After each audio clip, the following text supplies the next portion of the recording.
Welcome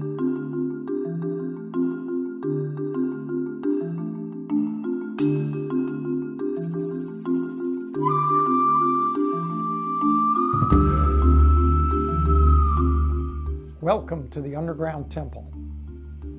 My name is Hayashi.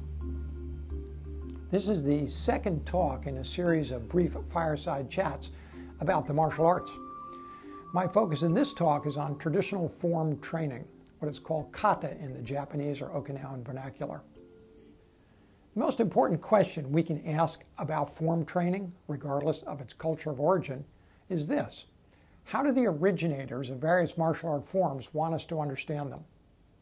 You can go on many public visual media sites like YouTube or Vimeo and watch thousands of performances of traditional Chinese, Korean, Japanese, and Okinawan forms, yet you'll find a scarcity of explanation into the depth and breadth of these patterns.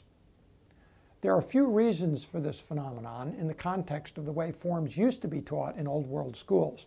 First, traditional forms were to be directly experienced as a kinesthetic or bodily phenomenon. Talking or thinking during practice was considered a distraction.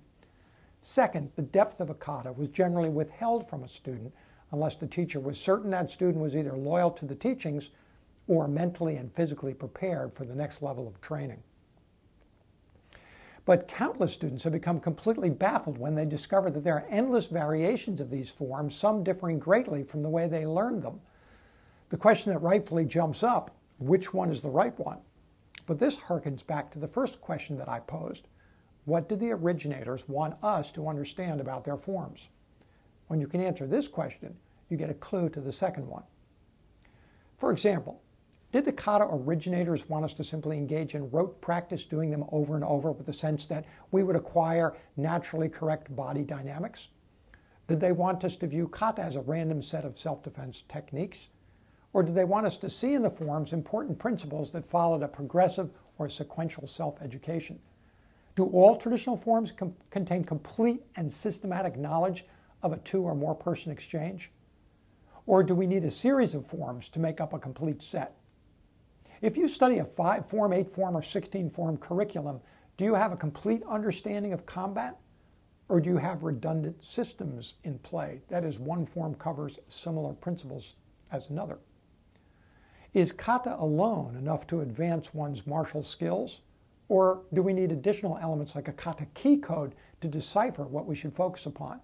These are important questions, because if you don't know how a kata is to be practiced, then how do you know you're practicing it correctly? Now, I want to make a bold statement here.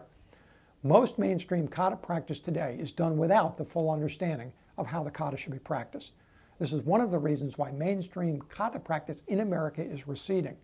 Not having grasped the full meaning of traditional forms, many modern teachers are unknowingly passing along ever more watered-down versions. Look for my next fireside chat, where I will describe the 5 layers of traditional form to substantiate my claim. Thank you for listening.